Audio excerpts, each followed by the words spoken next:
On behalf of the Board of Trustees and the staff of the Sacred Fire Foundation, it is my honor and privilege to present you with this year's 2018 Wisdom Fellowship Award.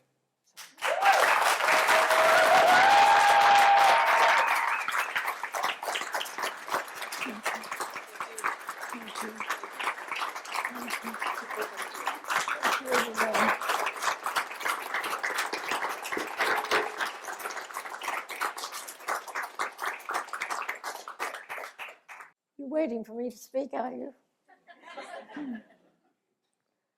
Look,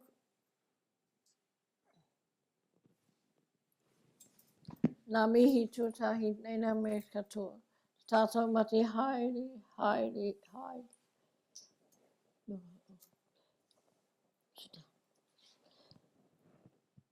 Te rangatira mā tēnā koe. Tēnā koe te...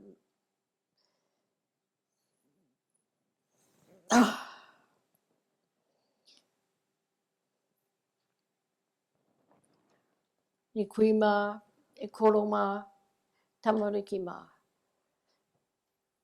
Tēnā koe te tangata whenua, o te whenua o te Amerika. Tēnā koe, kia ora koutou katoa. I meted you in my language, as is custom. I first acknowledged those of us who have lost people who passed into the next world of work. We acknowledge the people of the land, the indigenous peoples of this land.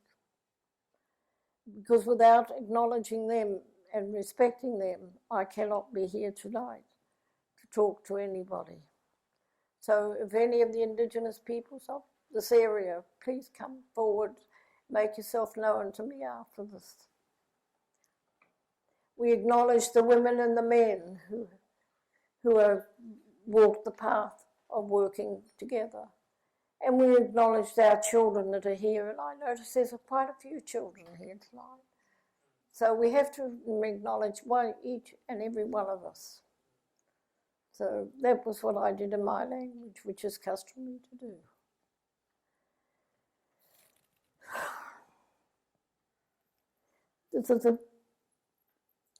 I feel very humbled to be here tonight.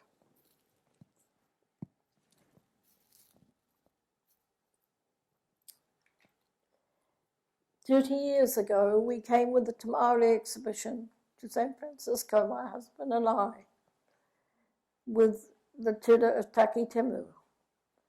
We brought with us our taonga, our special Maori gifts which we have within our houses, our meeting houses at home. And for that to happen for the first time in history. And I need to tell you, the week before we left, it nearly didn't happen. Because one of the taonga, one of the tribal peoples in our area said, "You're not taking it with you. You didn't ask us. You assumed that we would say yes." So my husband was called in to have a little talk to his people, which were our people as well, and part of where I come from. And they said, why should we allow our living objects, because they weren't just things from the museum, they are part of our lives, and they live with us, and they are part of our spiritual world. But eventually they agreed to let it go, so we set forth to San Francisco. And coming back here this week has been very emotional.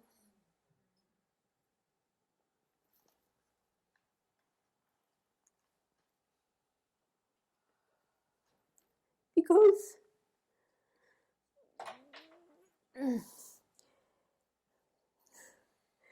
it was the beginning for the world's indigenous peoples to let go of their taonga.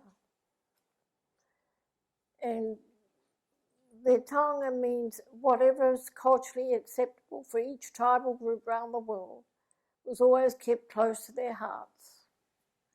And they saw after this exhibition of Te Maori that the world needed to see how they lived and how they participated in everyday life. And when we're asked to do something in communities, we are expected to carry that through to the best of our abilities. And at this stage, I acknowledge Nana Korman-Hinnick, who passed away last year, was at the beginning of the Declaration on the Rights of Indigenous Peoples in Geneva. I would like to acknowledge the importance of others who are still around, and such as Moala Jackson, who was also part of chairing those meetings in Geneva in the 80s. Titipai Harawira, who fought for the independence of her people up the northern part of our island. Titipai is a staunch woman. She's still alive today. But her and her son, Honi Harawira, have done a lot for making people respect Maori in our country. And in the late 70s, in working towards a nuclear-free South Pacific. So Maori didn't concentrate on just one thing. They concentrated on many things. We have also to accept that there were people like European people who worked alongside us to help us to achieve what we felt we needed for our people in New Zealand, Aotearoa, such as Joe McDonald, who has since passed away, Helen Jensen, who passed away, and without whose help I may never have travelled the world to help Indigenous peoples, because we have no money, but it was the Europeans who actually helped us to travel to Geneva. We didn't ask for much, but we didn't have to ask because these Europeans realised that there was something missing in the world. So we're grateful to all those, but Joan and Helen have since passed away. I also must mention here my first trip out of the country to this caravan, feminist caravan for women. As a life member of the Maori Women's Welfare League, at that time I was chairperson, president of the mid-southern area of the Maori Women's Welfare League region of Ekoroa. And when this invitation came from these people here in the United States, my husband, who was an honorary member of the Maori Women's Welfare League, said, when it was put on the table, well, Pauline, you can go for us. He said, no, you can't. And I accepted that, and I heard some remarks at the back, oh yes, chauvinism is entered. But he was a very wise man. And during the lunch hour, we sat in the corner and had our lunch out under the trees, and he said, the reason I said that is because it was okay to get an invitation and say, well, yes, you go and then carry on with your normal business. But he said, it's a big thing to do, to leave our country and go overseas to fight for somebody else's issues, because we've got no money to pay the fare, because we had to pay the fare to America, to New York. But he said, I believe it is time that Maori was seen throughout the world. Maori women will lead the world, because it is time for our women to go out and help others to achieve what their heart's desires for their people. So when we went back to the meeting, he said, I've got something to say, can I have the floor? And one of the women said no, and he didn't hear that. So he stood up and he said, my wife and I have decided to accept the invitation, and we will find the money somehow. So this is the way Indigenous communities work. So we went through 33 states of America over the 6 weeks. We were able to support the cutting of the fences by the government, putting up fences on Hopi land. And the thing that I remember remarkably is getting to Big Mountain. And in Big Mountain, I had to wait for 4 days to be allowed to speak to anybody on Big Mountain. And then on the morning of the 4th morning, at the sunrise, the chief came out and he said, "We would like you to come in and do our morning prayers." And the woman who drove me through America was an American, Western woman, and she kept saying, "Well, I'm going to go out in there and have a look." I said, "No, you won't. You'll sit with me here." And she wouldn't.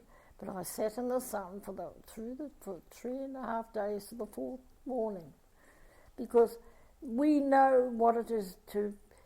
That was a very deeply entrenched in us. You must always be patient. And I believe that the Hopi people at that Big Mountain, that area, they actually was testing whether we were still living our culture. And to be asked was a privilege to say those morning prayers that morning. Now, when I went through Pennsylvania, being a member of the Maori, of the Women's International League for Peace and Freedom, this woman was part of the Women's International League for Peace and Freedom. She said, "I have to visit my sisters from the office." I said, "What are they about?" Because I had already been a grandma of peace with the American division here in California. When I sat there and watched these old women in their 90s packaging up little parcels, and then the president of the Women's International League Peace and Freedom in Pennsylvania said, "Are you a member of the Maori, of the Women's International League for Peace and Freedom?" I said, "No, I'm sorry, I'm not." "Well," she said, "you are now, because here's your $5. And from that day on, I've been a member of the Women's International League for Peace and Freedom. And I never realised how much work they did for Indigenous people, the Indigenous women of the Americas. But unfortunately, I have not seen the recipient of the Western people here in America looking after their Indigenous peoples, except for the small group of women of Women's International League for Peace and Freedom. Now, I think that's enough about America. Now, going to Geneva was a great experience. I started on the 2nd year of the declaration being worked through, and we finished about the 1991-92.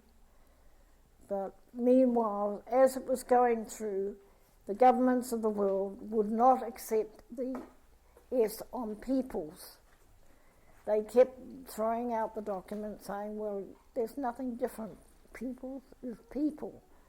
And I don't understand the educated Western world, who really are very educated, could not understand peoples meant many groups in one, and people was one. And they kept saying, "Well, you're the same as us." And we're saying, "No, we are Indigenous communities with the S, peoples with the S."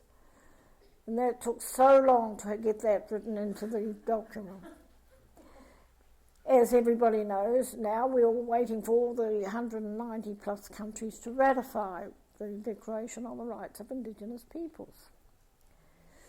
Well, following that, we've had the Rio conference of the karaoke document. Now, I really, when I saw Marcus up on that screen tonight, I just realised that he's got very old. And he was a young man, a bit like Tony here, who's running around with our camera that time. And Marcus had taken on the responsibility of collectively with his communities of the mesas to form a 10 weeks before the Rio conference, 2-week short. I've just forgotten how many days we spent, because that one day ran into the other on his own land. And his community hosted about 90 indigenous nations around the world. Now, if you can understand Portuguese, French, German, English and Spanish, all trying to understand each other, and they've only just met, well, you're pretty good. Because it took us 4 days and 4 nights to put the Carioca document together. You'd send it to the Portuguese people, and they say, no, that word doesn't fit into our language. And then you'd send it back to the group of us sitting there for those 3 or 4 days to put it together after the feedback from the people. And then the French-speaking indigenous group would say, no, you can't do it that way because that doesn't fit into our language. And then you'd get the Spanish.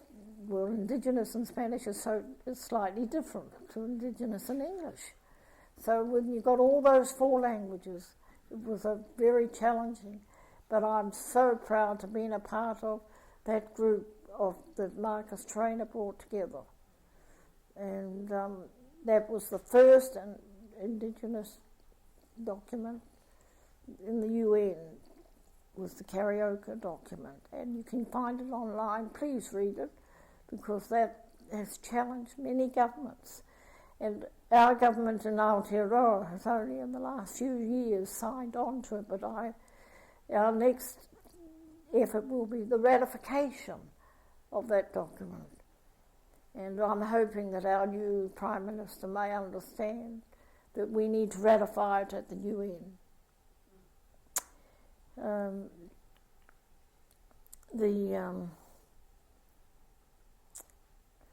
The other efforts of the people have been, I remembered in my mihi tonight in my opening presentation, was 3 people went to Colombia to help the Arawa people. The Arawa people 500 years ago, when the Spanish invaded Colombia, a small group remained within their country, but the rest of their tribe jumped off the cliff face and died because they were not going to be taken over by the European-looking people. But there was a small group that survived over the 500 years, and then suddenly the Colombian government was going to take the land of the Arawa people. And this young chief who came to Australia, when we had the meeting for the whales, about the whales of the Australian bight, he said, I need some people to come over to challenge our government because they were going to court out their land being taken off them. Unfortunately, the 3 of them, when they arrived, were killed, and they were told, the world was told, and any media that's here, please record things correctly, because the world was told that the FARC had murdered them. Their bodies were found on the boundary of Colombia and Venezuela. I have it on very good source. It was not the FARC that moved. Pardon? What was that? So I've had it on very good source. It was not the FARC that murdered those 3 people. And that one of them was a lovely lawyer from New York, from the American Indian Law Society. And the other one was a young Australian man, lawyer, who was helping the people. And the other was a Hawaiian woman who was going there to help their language. So I couldn't get to that meeting for the simple fact I had a meeting many miles away, about 5 hours away, with specialists that I've been waiting for 3 years. And when I was rung up, please could I catch the plane and be in Colombia with them, I said, I'll come in 2 days. I got down to my meeting with the lawyer, with the specialist, and he'd gone off to play golf. And I said to his nurse, hang on, I've come all the way from my meeting, consultation. She said, well, we rang you at 8 o'clock. I said, well, at 8 o'clock I was almost here because it takes me 5 hours to drive here. It's no good ringing me at 8 o'clock. You should have rung me at 4. Now, I know the spirit of the world moves in strange ways. When I got home, my car stopped at the gate and wouldn't move, and I couldn't get out of the car. And I knew something was wrong, and when I went inside, there was a message on my answer phone. The 3 had been murdered. And everybody said to me, how possibly could you have not gone there? And yet you drove 5 hours to a meeting with your specialist. So your time is not to go yet. You've got plenty of work to do. So from there on, State of the World Forum, we had to go and try and get the State of the World Forum, which is a very European business forum, to understand the workings of Indigenous peoples. We've had the Earth Charter Commission set up, which is another document which the Earth Charter put together with our Indigenous peoples from around the world. And that Earth Charter, Morris Strong put it in place because of the pressure that he got from Rio, from Marcus Terena, with the Carioca document, because he was the Secretary General of the Rio Conference. Now, the Earth Charter, 21 members were selected from around the world. And having been chosen to be one of those members of the Earth Charter, it was very humbling to have to sit there and, on my own,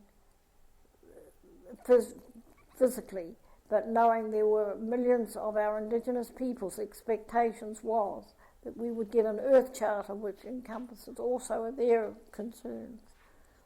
And I remember Bishop Tutu one day came to the meeting and he said, how come you're saying you're Indigenous, you people? And I said, well, aren't you? And he said, no, I'm not. And I said, well, how come that you've got all these Europeans conquering Africa? You come from where the war was.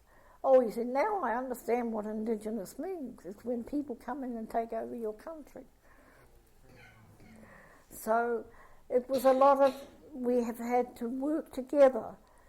But in these latter years, I'm pleased to say, we have seen many Europeans from around the world wanting to support the Indigenous peoples because they say, we've lost many of the things that you Indigenous peoples have had.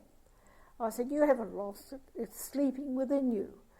And maybe your connections with Indigenous peoples will, like the fire, it may just do something within your soul to uplift you to go back to those ways of being part of the wisdom of the world.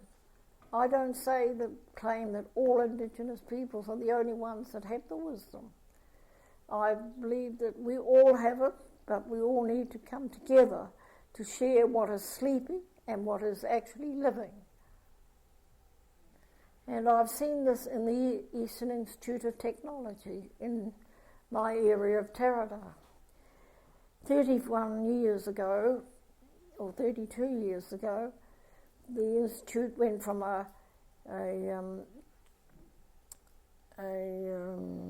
place where people came to learn cooking and, that sort of thing, to now a university, almost with degrees. We do have degrees at that in the Eastern Institute of Technology, but there was no course there for Maori. And the person John, who was the chairman and he was also started that institution, he said, we need to get the people here. There's a lot of young Maori Indigenous people wandering the street.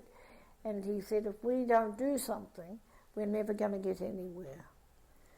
And so we're grateful now that we've had to work alongside our CEOs that have come and gone through the Institute and built up a very strong Maori component in that Institute, whereby it hasn't been easy to get our house built on that campus, hasn't been easy to get our kitchen, because when you have meetings, you first just to feed people before you have your meeting. That's a basic manaakitanga of you look after your guests and then you do your business, whether it's good business or bad business. It doesn't matter. You feed them first and then we'll see how we get on.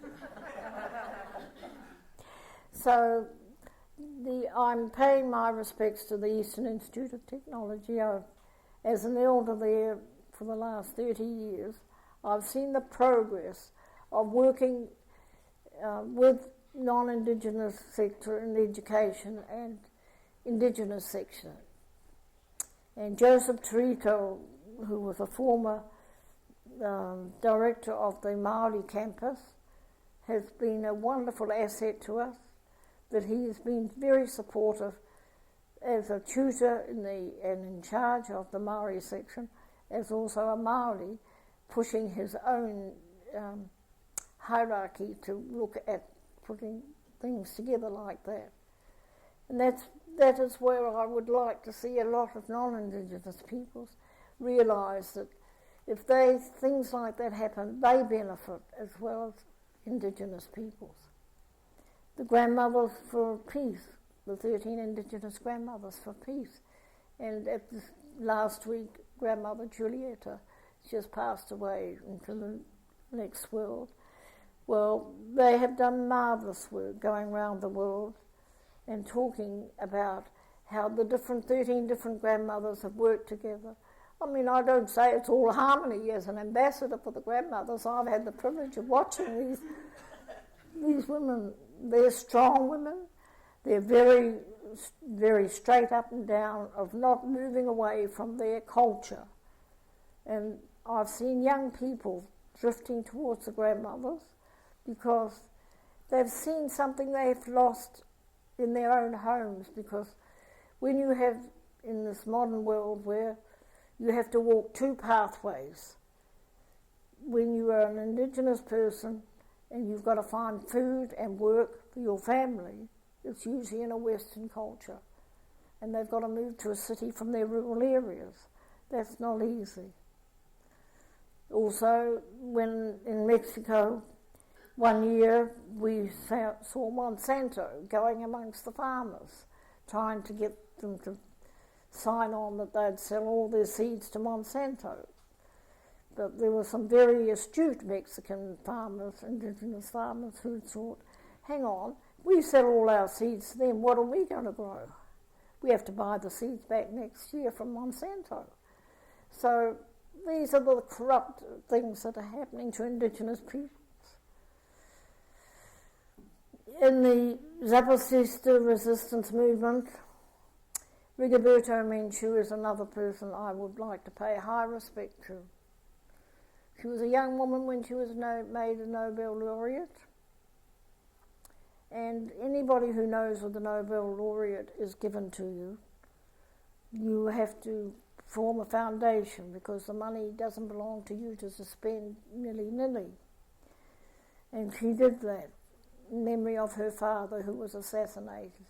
And one day I read where somebody was trying to pull her down from the media. And I think the media needs a lot to answer for when they start attacking Indigenous peoples who are trying to help themselves. And I felt very, very sad.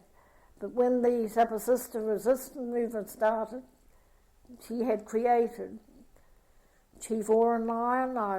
I had a tear in my eye but he doesn't look much older than he did 30 years ago.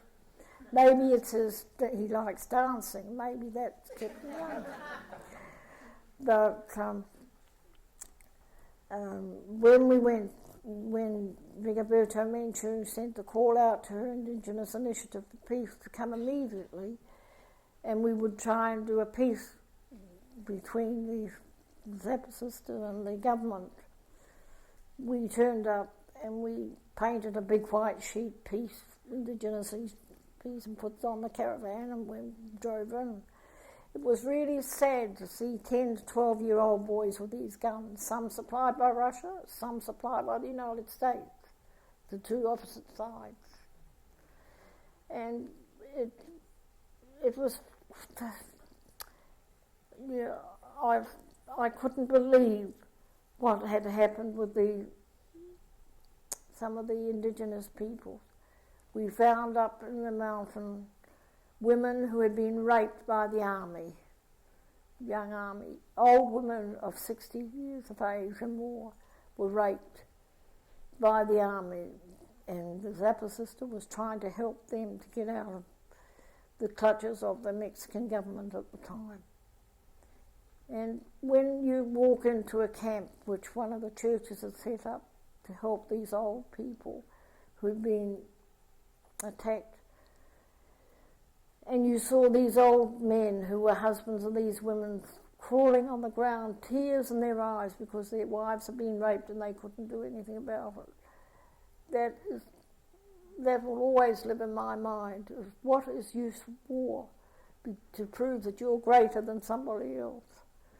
And to take out groups of people like that. So a lot of Rigoberta Menchu's work was done like that. She went in to help people quietly with her little group of Indigenous peoples committee. So I'm talking about these things because the media doesn't report these things properly. Our lives were not at risk, even though there was a bomb hole right in front of us, because I think we knew that we were doing the right thing. And these young boys, we were able to talk to and asking them why they were fighting against their cousins and their brothers, different armies. Well, they didn't know, so our young children need to be protected from that sort of attacks on their mental health.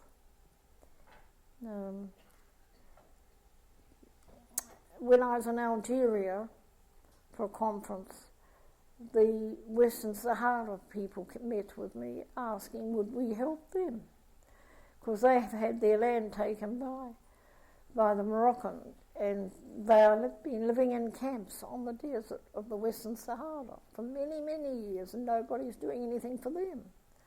And it's my wish that if nothing else from this trip this week, that somebody might pick up the work for the Western Sahara people. And the people of Turkey have pushed out there's another group of people in Turkey that have been pushed out, and I've just forgotten their name at the moment. Sometimes my memory goes to sleep, but I will remember. And these group of people have been pushed out because of who they are. They're Armenians, actually. Sorry, I've now come to remember. They're Armenian people. And many of them have had to move out of Turkey, and they've got no land left. So when you look around the world and see all these things happening, it's sad to see. But you are seeing when Nelson Mandela came out, you're seeing in Africa a closer network with all the different parts of Africa coming together. Even though there's still a lot of infighting, they are realising that, and we noticed that at the UN conferences with over the period of the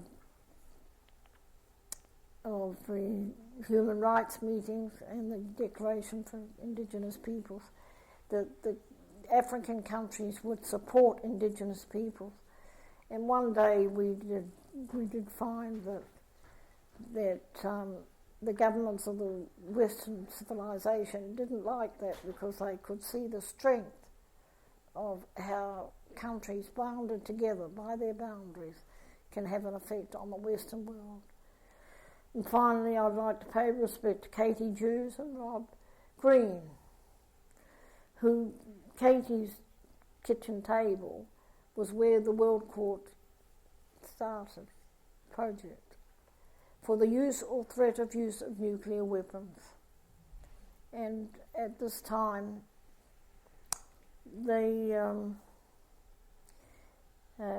Judge Willamentry was the one who voted against the resolution.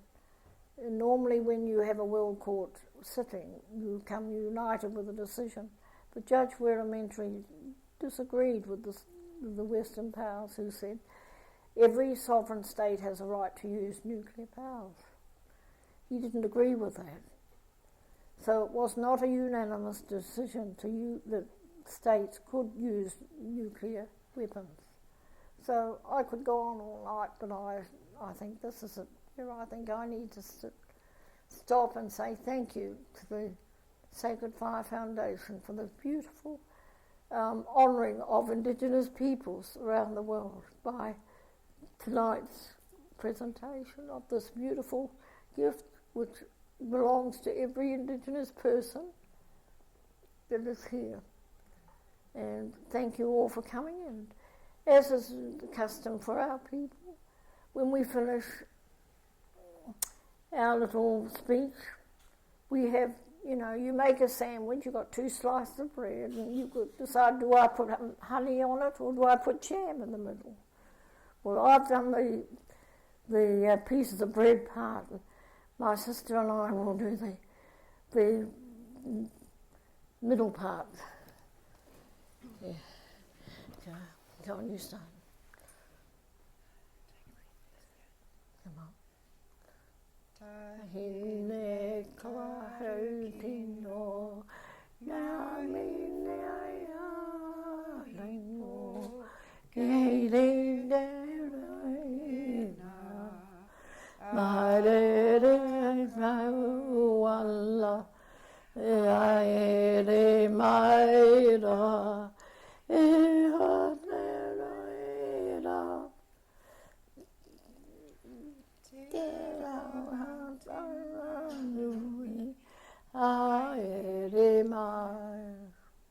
Kia ora koutou. Thank you.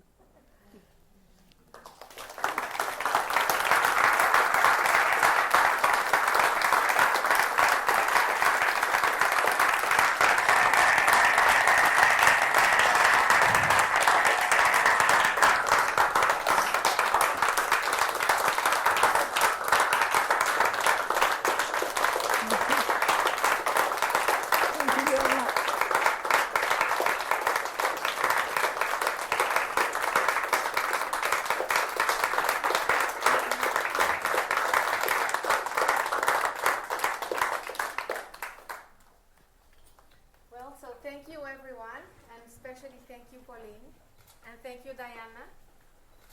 And so now, as Pauline says, food and drinks. Well, if there's any questions they want to ask someone. Oh, that's wonderful. Thank you for giving us more time. So, does anybody want to ask something to Pauline? I'm willing to answer any question.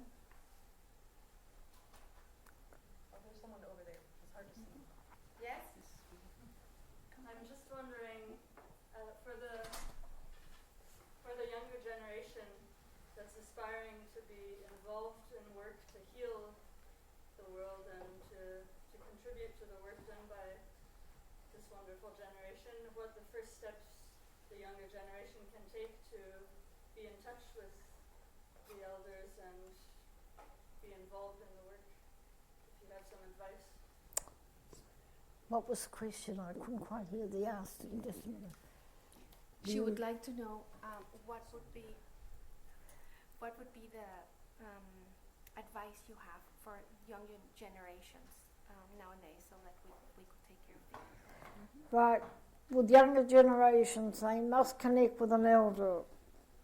If they haven't got a grandmother, I'll tell you this story.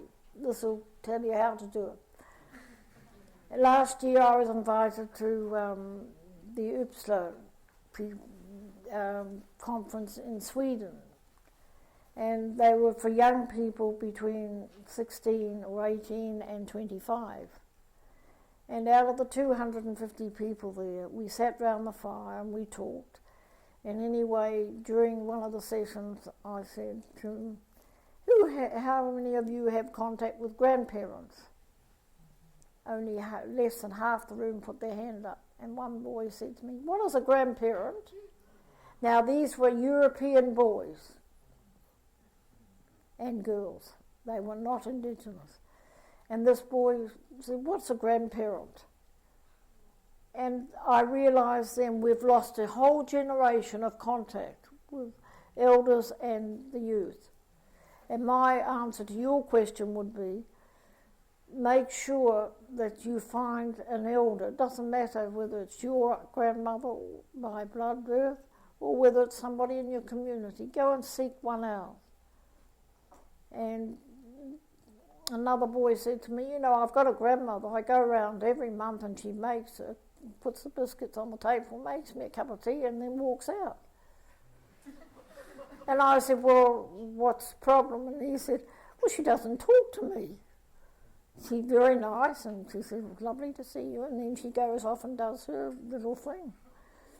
I said, well then, next time you go round, and I've since heard from him, he said, I went round and I didn't touch the biscuits and I didn't touch the cup of tea. When she came back, when it was time for me to go, she said, you haven't touched it. And he said, well, if you sit down and talk to me, I'll drink it and eat it. And from there on now, she's realised she was a very valuable asset to that boy, but she didn't know how to communicate with him. And that's the whole world of communication is lost. So we can bring it back together again. But each and every one of us here today, these little ones have come up to me and we've had little chats out in the foyer. You know, it's easy. If you just smile and nod your head and say yes. And you tell them how beautiful they are, and they'll tell you, oh, but you look nice too. So that's the first start of communication with the young and the elders. Any more questions? Don't be shy, come on. I didn't come here all this day. There's someone. Could you stand up and speak loudly, please? Yeah, loudly. Yes. I'm curious about the song you sang at the end. Can you explain what it was, please? Time up, we at the UN. No. Just a minute. Yes. I'll fetch her bag.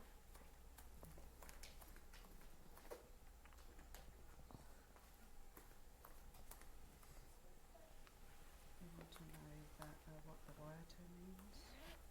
The waiata that we sing? Well, my husband was a lovely singer, and that was the way that he used to sing. And when we were married, he used to sing it even more with a deep feeling, and it meant just roughly in translation. It's not a literal translation.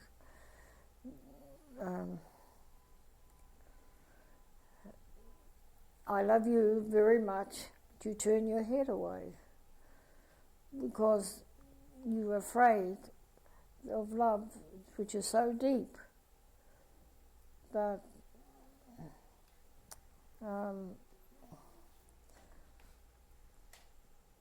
love is very deep, and you need not be afraid of love. And it's it goes to that tune of in English. I'm just trying to think of it in English now for you to try and give you the idea of it. But you're always welcome in my heart, and my heart is always open. So welcome back into my heart. Never turn your head away when I want to tell you that I love you deeply. That's a translation. That's why I sang it, because we got married. We were late in life. We got married, and there was a mistake in the presentation which I have to correct. I didn't have 14 children. We had a blended family of 14 children. I have my Vermont family, my Edi family, and my Tangiora family. And they blended together to give us the 52 grandchildren and 10 great-grandchildren we have. So, you know, even when you're in old age and you think you've ended your life, 30 years ago or 35 years ago we got married. Because the New Zealand Maori Council, he was the member of the New Zealand Maori Council, And he did the prayers at the council meetings, and I was a member of a district Maori council. And we travelled around together, and being a member of the Maori Women's Welfare League, we had the same work to do amongst our own people at home. And somewhere along the line, I don't know how this happened, but he was a widow and I was on my own. And somebody made sure that we were connected together. And I ended up marrying somebody that I had a lot of love and respect for, because we were cousins as well. But I was told it was a tribal marriage. And that's why the old custom of tribal marriages are still very, very important today. I had to go through that. And I'm not going to tell you what I said when, he used to go around, in our society, we'd go around our different, how do I say it in English?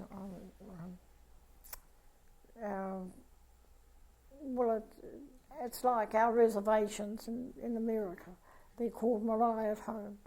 And when he was a widow, they lined up, all these women, they were lined up and they're blacks. And I'd say, well, that's a good lot out waiting for you today. And he said, oh, yeah. I said, which one would you pick? And he said, I'm not picking anybody. I'm not willing to get married. And this went on for about 5 years. They'd line up all these widows for him to have a pick of as we went around the country.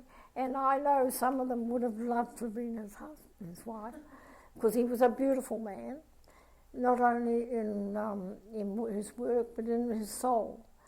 And anyway, in our custom, where he was living, there was to be a new meeting house built so that the community in that area would have a place to meet. And we had the blessing that morning. And then when you have a blessing for some important occasion like that, you have a big hakari, a big meal, and the meal is laid on beautifully. You have everything on the table. While we were sitting there, he said, today I'm going to announce that I'm going to get married. I said, oh, that's good. Which one did you pick? And he said, you. Now, I never swear, and I'm not going to say the word on this, but I said, not be likely. And he said, and the whole room, when you had about 400, 500, 600 people sitting there eating, and the room goes quiet, and they all looked at me and thought, wow, we've never heard her speak like that. So he stood up and he said, well, I'm just going to announce I'm not getting married next couple of weeks. Well, they said, well, who? And he said, here's the bride here. So that was what you call a tribal marriage, even in our latter years of life. And I'd recommend it to any parent. Instead of living together, we never lived together before we were that, but you never know what you're going to get in the pot. It's all very well working together, but when you have to live together, well, it was the best thing that ever happened to me in my life. My children were astounded when we rang up each of the members. He rang his family, I rang mine, and they couldn't believe it. And because I'd been on my own for a few years, and his wife passed away many years before. But I can honestly sit here and say, had we had more years together, because he died 2.5 years later with cancer. But we had our honeymoon here in San Francisco and in Berkeley. So I'm grateful for the organisation when they asked me where I would like to have it, Sophie. I said, not LA, but I'd love to have it in San Francisco. Because I know that this is the place where a lot of the work has been done as far as Indigenous peoples have been concerned with the Te Māori exhibition. And I would hope that Berkeley would lift itself up to help the Indigenous peoples that were moved out of this area to make way for the Western people to come in. And because you have so much beauty in this area of Berkeley, San Francisco, with the Indigenous peoples. Any more questions? You've just made my life story now.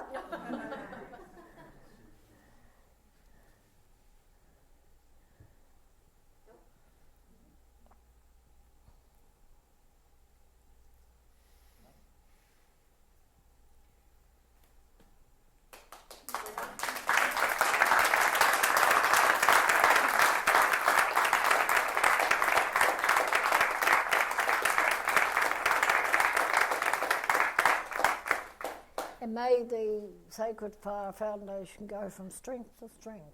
And I hope that people will donate to your foundation, Sophie, and to your trustees, because I've seen the work you're doing. So thank you to you finally for all that.